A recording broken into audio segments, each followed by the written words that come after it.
Hello students, मेरा नाम नासिर शेख है। आज हम क्लास 12 का चैप्टर नंबर 3 शुरू करने वाले हैं बायोलॉजी का। तो बेसिकली इस चैप्टर का जो नाम है बच्चों वो है इनहेरिटेंस इन वेरिएशन। इनहेरिटेंस को समझने से पहले हमारे पास टेक्स्ट में एक वर्ड दिया गया है जिसको इक्वेट किया गया है हेरिडिटरी से। सबसे पहले हम हेरिडिटरी को समझते हैं कि हेरिडिटरी क्या होता है, फिर मैं इनहेरिटेंस पर जाऊंगा और फिर मैं वेरिएशन पर जाऊंगा। हेरिडिटरी बेसिकली क्या होता है? क्या आपने कभी ये गौर किया है कि अगर कोई पेरेंट्स है जो टॉल है तो उनके बच्चे भी अक्सर मर्तबा ये होते हैं कि वो टॉल होते हैं। पेरेंट्स अगर व्हाइट है तो उनके बच्चे भी क्या होते हैं? व्हाइट होते हैं। पेरेंट्स अगर ब्राउन है तो उनके बच्चे भी कैसे होते हैं? ब्राउन होते हैं, बराबर। तो ये जो कैरेक्टरिस्टिक्स होती है, जो एक कैरेक्टरिस्टिक्स है जो एक जनरेशन से दूसरी जनरेशन में ट्रांसफर होती है, उसे हम हेरिडिटरी कहते हैं, ठीक है। अब और जो ये प्रोसेस है हेरिडिटरी का, उसे हम इनहेरिटेंस कहते हैं। तो आप नहीं कह सकते कि आप हेरिडिटरी और इनहेरिटेंस को साथ में लिख रहा जाए। मैं फिर से रिपीट करता हूं, जो ट्रांसफर ऑफ कैरेक्टर्स होते हैं एक जनरेशन से दूसरे जनरेशन में, ये जो ट्रांसफर है वो क्या कहलाता है? हेरिडिटरी कहलाता है। और इसका जो प्रोसेस है बच्चों वो क्या कहलाता है? इनहेरिटेंस कहलाता है। आपके टेक्स्ट में यही दिया हुआ है। आपके टेक्स्ट में हेरिडिटरी और इनहेरिटेंस दोनों नाम दिए हैं। या तो आप हेरिडिटरी यूज करें या तो आप इनहेरिटेंस यूज करें, पर नहीं, आपके लिए दोनों के दोनों क्या है? अलग है। तो सबसे पहले इन दोनों बातों के नोट करिए इनको। आप हेरिडिटरी लिखिए कि हेरिडिटरी का मतलब क्या होता है, और दूसरा ये लिखिए कि इनहेरिटेंस का मतलब क्या होता है, ठीक है। अब इसके बाद हम आते हैं वेरिएशन पर। चैप्टर में इनहेरिटेंस और वेरिएशन है। क्या आप एग्जैक्टली अपने फादर की तरह दिखते हैं? क्या आप एग्जैक्टली अपने मदर की तरह दिखते हैं? क्या आप एग्जैक्टली अपने सिबलिंग की तरह दिखते हैं? नहीं, हम अलग दिखते हैं। क्यों अलग दिखते हैं? हमने 11th स्टैंडर्ड में मेयोसिस पढ़ा है, सेल डिवीजन को पढ़ा है, जिसमें हम क्या पढ़ते हैं? जेनेटिक रिकॉम्बिनेशन के बारे में पढ़ते हैं, जिसमें हम ये पढ़ते हैं कि जो मेयोसिस से 4 सेल बनती है वो चारों आपस में तो अलग होती है और पेरेंट सेल से भी क्या होती है? अलग होती है। तो ये क्या कहलाएंगे? हमारे वेरिएशंस कहलाएंगे, ठीक है। समझ के? तो मैंने आपको फिलहाल में 3 बातें बताई। एक तो हेरिडिटरी, दूसरा इनहेरिटेंस, और तीसरा मैंने आपको बताया वेरिएशन के बारे में। होप सो इतना सब क्लियर होगा एकदम स्टार्टिंग में, ठीक है। जब हम हेरिडिटरी की बात करते हैं तो हम जिनका नाम लेने जा रहे हैं अभी, इनको आपने क्लास 9th में ही पढ़ा है। अगर महाराष्ट्र स्टूडेंट्स के बच्चे मुझे देख रहे हैं जिन्होंने क्लास 9th में महाराष्ट्र की टेक्स्ट बुक करी है नए सिलेबस की, तो उन्हें पता होगा कि हमने क्लास 9th में इनका नाम सुना। इनका नाम है सर ग्रेगोर मेंडल, ठीक है। इन्होंने वो पी प्लांट वाला एक्सपेरिमेंट किया था, टॉल टॉल डॉफ वाला, याद होगा वो, wrinkle yellow round yellow, wrinkle green round ये ग्रीन, ऐसे कुछ याद होगा, ठीक है। वो एक्सपेरिमेंट जो किया था, तो सर ग्रेगोर मेंडल ने क्या, सर ग्रेगोर मेंडल ने क्या किया था? एक पी प्लांट लिया था, वटानी का होता है ना, वटाना। मुझे नहीं पता कि मराठी में वटानी को क्या कहते हैं, आप कमेंट सेक्शन में बताइए, ठीक है। तो उन्होंने पी प्लांट को लिया था, उसके कंट्रास्टिंग कैरेक्टर्स को क्या किया था? स्टडी किया था। और ये पहले आदमी थे जिन्होंने हमें इनहेरिटेंस के बारे में बताया था, ठीक है। प्रॉब्लम ये हुई थी, टेक्स्ट में थोड़ा है नहीं, मैं थोड़ा सा साइड में जाकर बता रहा हूँ अलग से। प्रॉब्लम ये हुई थी कि जब उन्होंने एक्सपेरिमेंट तो कर लिया और ये सारी चीजें उन्हें दिखाई तो दे दी, जो रिजल्ट्स उनके सामने आए थे, कोई टॉल हुआ, कोई ड्वार्फ हुआ, ये सारी चीजें सामने आई थी, पर वो उसका कंक्लूजन नहीं दे पाए कि मैं इसको एक्चुअली में कंक्लूड कैसे करूं, मतलब मैं बताऊं कैसे, मैं इसको एक रिजल्ट फॉर्मेट में कैसे रख सकूं। मतलब मेरा सब हो चुका है, अब मैं पूछ रहा हूं इससे तुमको क्या समझा वो बताओ। तो वो कंक्लूड करने में वो रह गए थे। तो सन 1900 में इनका जो लॉ इन्होंने बता दिए थे कि ऐसा कुछ होने वाला है, मतलब उन्होंने जो एक्सपेरिमेंट्स किए उनसे उनको जो बातें समझी, उनको लॉ बनने में कितना टाइम लगा? 1900 में क्या हुआ? वो लॉ बना, ठीक है। अब एक बात सुनो, ये तो एक कहानी जैसा था जो आपको समझने आया। इसमें एक इम्पोर्टेंट बात है, वो इम्पोर्टेंट बात को सुनो। इसमें इम्पोर्टेंट बात बेटा ये है कि इन्होंने ये जो कैरेक्टरिस्टिक जो ट्रांसफर हो रहे, तो उन्होंने ये कहा कि ऐसा कुछ तो है जिसकी वजह से ये कैरेक्टरिस्टिक एक जनरेशन से दूसरी जनरेशन में ट्रांसफर हो रहे हैं। उन्होंने कहा कोई तो फैक्टर होगा। उन्होंने वर्ड क्या इस्तेमाल किया? फैक्टर का, ठीक है। उन्होंने बोला शायद कोई फैक्टर है जो एक जनरेशन से दूसरे जनरेशन में जा रहा है। उन्हें नहीं पता ये फैक्टर है क्या, वो होने क्या रहा है। आगे जाके वो जो फैक्टर था वो किस में तब्दील हो गया? वही था जीन में। अब जीन क्या होता है वो आपको पता होगा, फिर भी मैं आपको बताऊंगा, ठीक है। वही फैक्ट में किसमें तब्दील हो गया? जीन में तब्दील हो गया। यानी कि जब मेंडल ने एक्सपेरिमेंट्स किए तो सबसे पहले उन्होंने जो कंक्लूजन्स दिए उसको लॉ बनने में टाइम लग गया। कॉलिंस ने ईयर 1900 में वो फंडामेंटल लॉज ऑफ जेनेटिक्स में आए, ठीक है। उसके अलावा उन्होंने कहा कि कुछ ऐसी चीजें हैं, कुछ ऐसे फैक्टर्स हैं जिसकी वजह से ये सारी चीजें हो रही है, और उसकी वजह क्या है और ये वजह कौन सी है। तो वो वजह कौन सी थी वो आगे जाके मालूम पड़ा कौन सी वजह थी, जीन्स, ठीक है। आगे चलते हैं। आगे चलने के लिए सबसे पहले ये टर्मिनोलॉजी जो आज हम पढ़ेंगे उसको पढ़ने से पहले कुछ बेसिक्स आपको पता होना चाहिए। वो बेसिक्स है डीएनए के बारे में, क्रोमोसोम के बारे में और जीन के बारे में। ये आपको बड़ा क्लियर होना चाहिए, वरना एक तरह से कंफ्यूजन हो जाता है। अच्छा, इसके बाद एक पार्ट है जिसमें ना कुछ 3 से 4 पॉइंट्स है, जिसमें मेंडल का एक्सपेरिमेंट जो है वो काफी सक्सेसफुल हुआ था। ऐसा क्यों है तो वो आप खुद पढ़ सकते हैं, बहुत छोटे से 4 पॉइंट्स है, तो इसलिए मैंने उसको इंक्लूड नहीं किया। अगर आप चाहेंगे तो नेक्स्ट वीडियो में बोला करिए कि सर इसे भी इंक्लूड कीजिए, तो मैं इंक्लूड करूंगा। ओके, तो अब आते हैं हम बेसिक्स पर। आपको क्या समझता है डीएनए क्या है? अक्सर बच्चे कहते हैं sir deoxy ribose nucleic acid है, ठीक है, समझा क्या? इनहेरिटेंस में क्या काम आएगा, हेरिडिटी के कंसेप्ट में क्या काम आएगा? बेसिकली डीएनए बेटा एक केमिकल होता है। क्या होता है? केमिकल होता है। ये जो केमिकल है, आप हेरिडिटी तो हो रही है ना, इनहेरिटेंस हो रहा है ना, तो ये जो प्रोसेस है, इस प्रोसेस में क्या जाता है एक जनरेशन से दूसरे जनरेशन में? डीएनए। और डीएनए बेसिकली है क्या? एक तरह का क्या है? केमिकल है। क्या है? केमिकल। जब वो एक जनरेशन से दूसरी जनरेशन में ट्रांसफर होगा तो बेसिकली अगर आपको कोई पूछे तो ये काम क्या करता है, ये है केमिकल यूनिट अगर कह लो इसका हेरिडिटी का, ठीक है। तो बेसिकली जो हेरिडिटी में जो चीज ट्रांसफर होती है वो ट्रांसफर होने के लिए क्या ट्रांसफर होता है? ये केमिकल ट्रांसफर होता है, जिसका नाम क्या है? डीएनए। होप सो आप डीएनए समझा होगा। डीएनए का वॉटसन क्रिक मॉडल तो पता होगा ना, डबल हेलिकल मॉडल होता है, न्यूक्लियोटाइड्स होते हैं, ठीक है। अच्छा, उसके बाद आते हैं हम क्रोमोसोम्स पर कि क्रोमोसोम किसे कहते हैं। आप बताइए मुझे कि डीएनए सेल में कहा मौजूद होता है? सेल के न्यूक्लियस के अंदर मौजूद होता है। डबल हेलिकल इतना बड़ा स्ट्रक्चर होता है वो, तो इस सेल के अंदर जब मौजूद होता है तो इतना बड़ा स्ट्रक्चर जो है, इतनी सी सेल होती है, फिर उसके अंदर न्यूक्लियस उतना छोटा, उसके अंदर इतना बड़ा डीएनए तुम्हें रखना है। कैसे रखोगे? बांध के। कैसे रखोगे? बांध के। वो किससे बांधा होता है? हिस्टोन प्रोटीन से क्या होता है? बांधा होता है। क्या? डीएनए को हिस्टोन प्रोटीन और बाकी चीजों से हम क्या करते हैं? बांध के रखते हैं। अब जब डीएनए को हिस्टोन प्रोटीन या बाकी चीजों से बांध कर रखते हैं, ये कब हो रहा है? जब सेल डिवाइड नहीं हो रहा, ठीक है। अब जब सेल डिवाइड होना शुरू हुआ, ठीक है, सेल क्या हुआ? सपोज करो मियोसिस हो रहा है और सेल डिवाइड होना शुरू हुआ।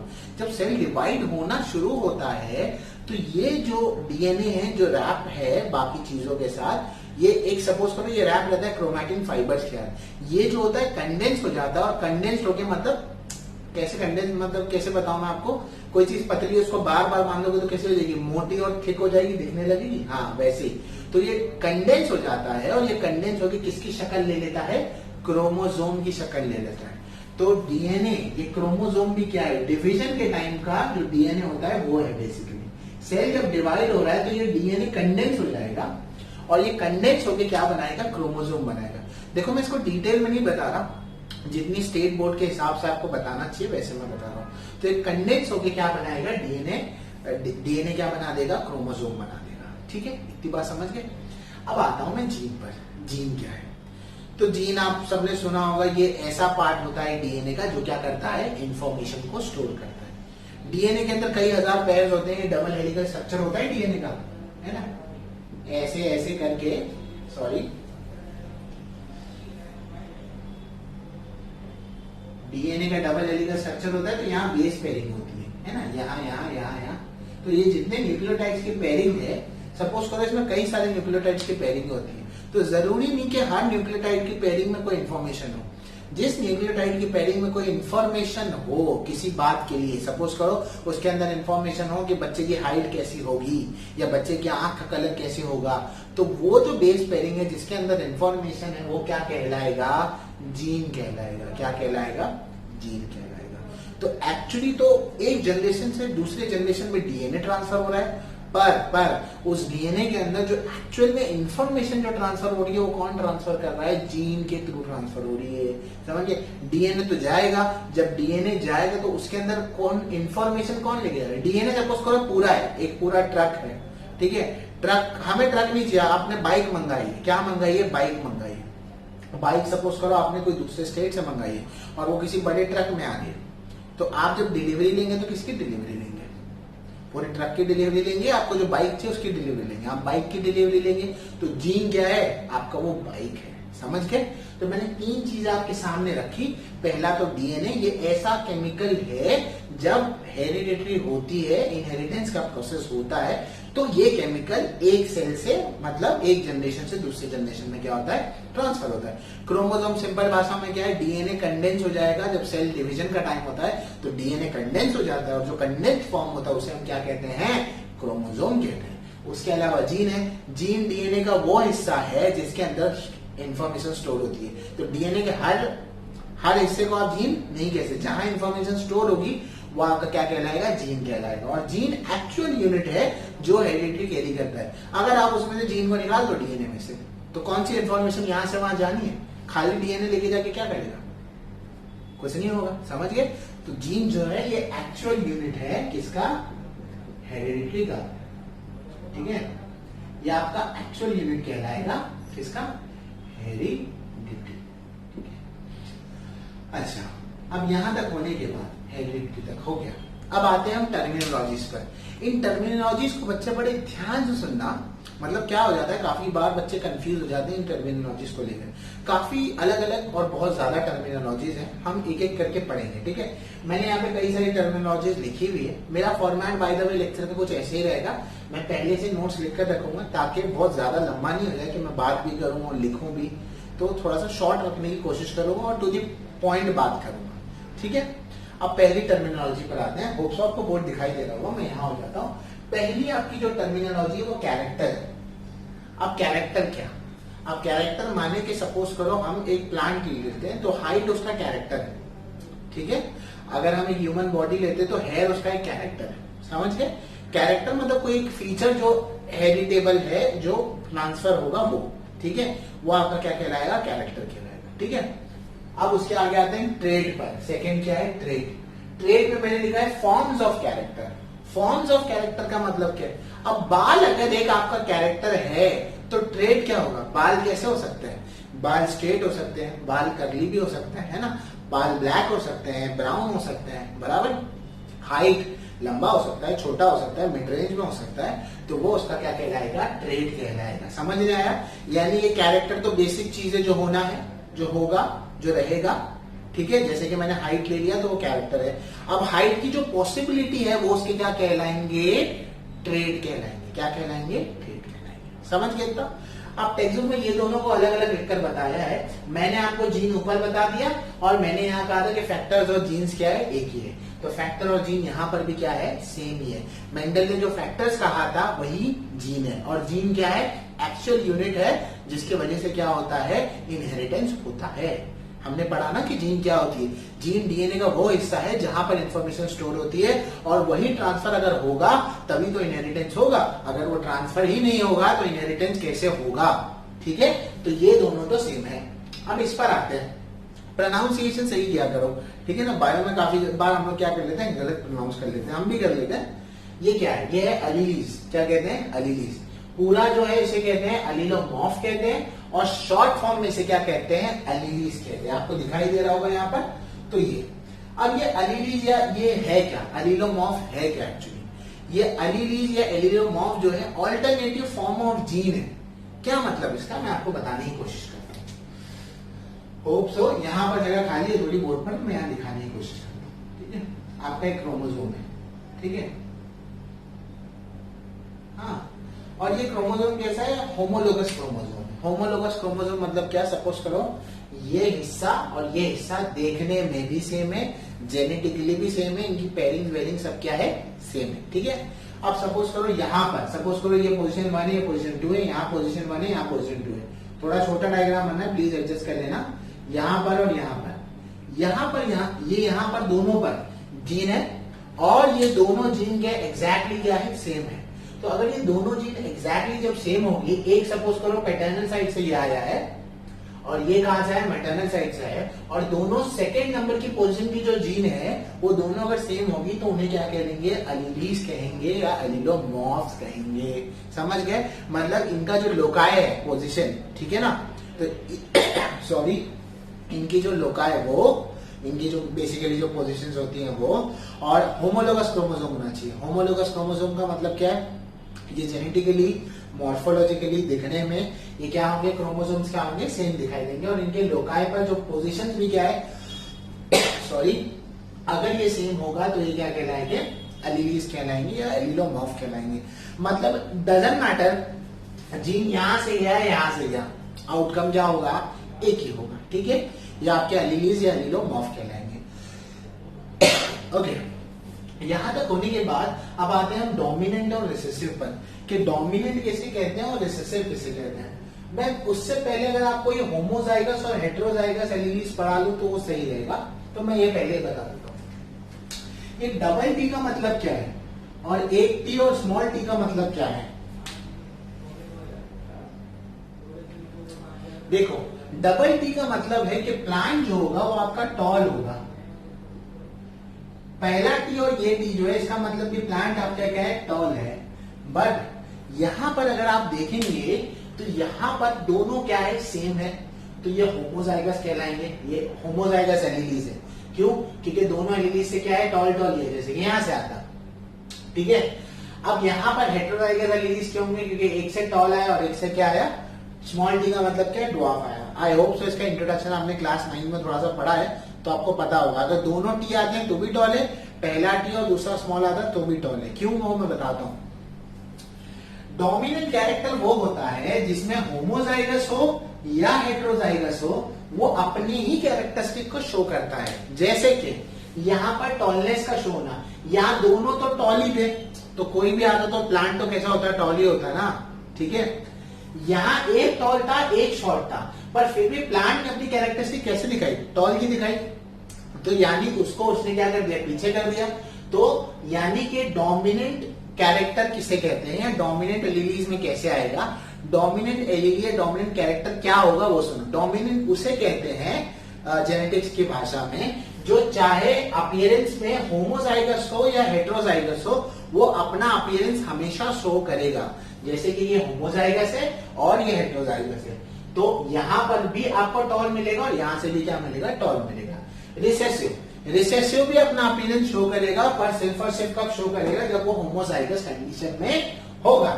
जैसे कि ये दोनों टॉल हो गया या दोनों ये ड्वार्फ हो गया, इससे यानी कि ये क्या आएगा, टॉल आएगा, और ये क्या आएगा, ड्वार्फ आएगा, बराबर।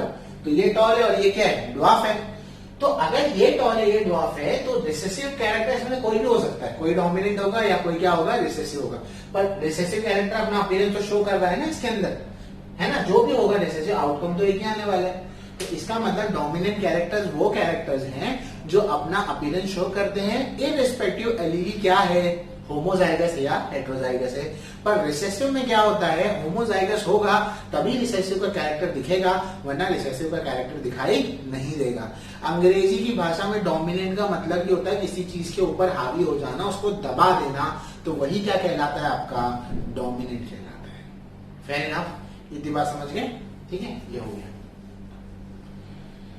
तो यहां तक हम पहुंच गए, तो ये बातें आपको समझ में आ गई, होमोजाइगस हेटेरोजाइगस समझ गए। अब आते हैं फिनोटाइप और जीनोटाइप क्या होता है। फिनोटाइप का मतलब क्या है, फिनोटाइप का मतलब अगर मैंने यहां पर लिखा फॉर एग्जांपल टॉल और टॉल लिखा, तो ये अपीयरेंस में कैसा है, टॉल है, या मैंने ऐसे लिख दिया,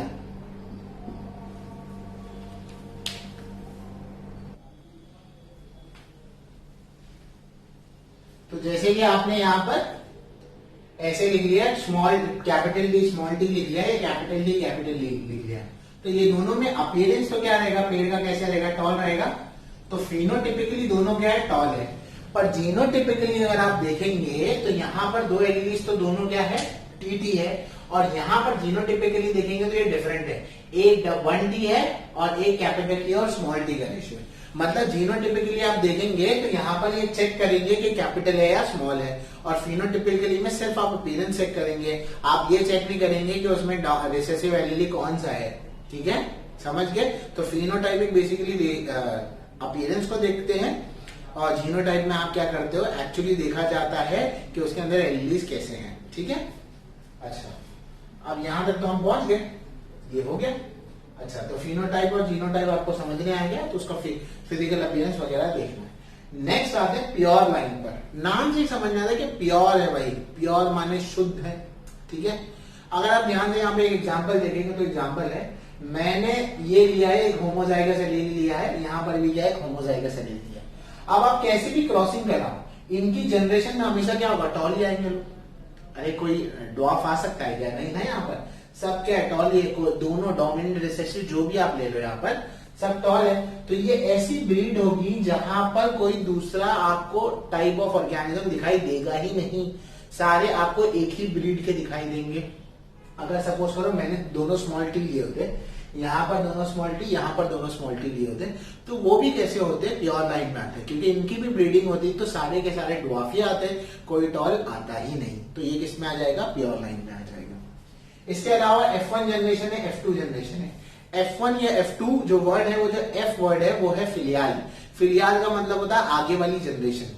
तो जब वो पेरेंट जनरेशन है, तो ये पेरेंट जनरेशन है, ठीक है। इसकी क्रॉसिंग होगी, जो जनरेशन आई वो कौन सी होगी, F1 जनरेशन। ये F1 जनरेशन की क्रॉस करके जो दूसरी जनरेशन आएगी वो कौन सी जनरेशन होगी, F2 जनरेशन होगी। उसके अलावा एक और है यहाँ पर प्यूनेट स्क्वायर है। प्यूनेट स्क्वायर बेसिकली है क्या, प्यूनेट स्क्वायर आपने देखा होगा, टेबल हम बनाते थे क्लास 9 में, बस वही करना है। ये एक तरह से सारे परमुटेशन और कॉम्बिनेशन को लेकर हम देखते हैं कि किस तरह के फिनोटाइप और जीनोटाइप हमको मिलेंगे, हमें मतलब कितने फिनोटिपिकली टॉल मिलेंगे, कितना फिनोटिपिकली आपको ड्वार्फ मिलेंगे, कितने जीनोटिपिकली के कितने रेशो आएंगे, वो सब। तो प्यूनेट स्क्वायर में बेसिकली आप देखते क्या है, प्यूनेट स्क्वायर में आप ये देखते हैं कि कितने पॉसिबल परमुटेशन। ओके, अब आगे की टर्मिनोलॉजी देखते हैं। नेक्स्ट जो टर्मिनोलॉजी है वो होमोलोगस क्रोमोसोम है। मैं आपको पीछे ही बता चुका हूं कि होमोलोगस क्रोमोसोम किस तरह के होंगे। बाय एग्जैक्ट डेफिनेशन आप जाएंगे तो अगर होमोलोगस क्रोमोसोम जो होते हैं वो मॉर्फोलॉजिकली, जेनेटिकली और स्ट्रक्चरली, मॉर्फोलॉजिकली दिखने में, जेनेटिक अकॉर्डिंग टू जीन्स, और स्ट्रक्चर वाइज जो क्रोमोसोम बिल्कुल सेम या बराबर आपको दिखाई देंगे वो आपके होमोलोगस क्रोमोसोम होंगे। जैसे कि मैंने बताया था और टेक्स्ट बुक में भी ये मेंशन है, ऐसे क्रोमोसोम आपको मियोसिस के टाइम पर दिखाई देंगे।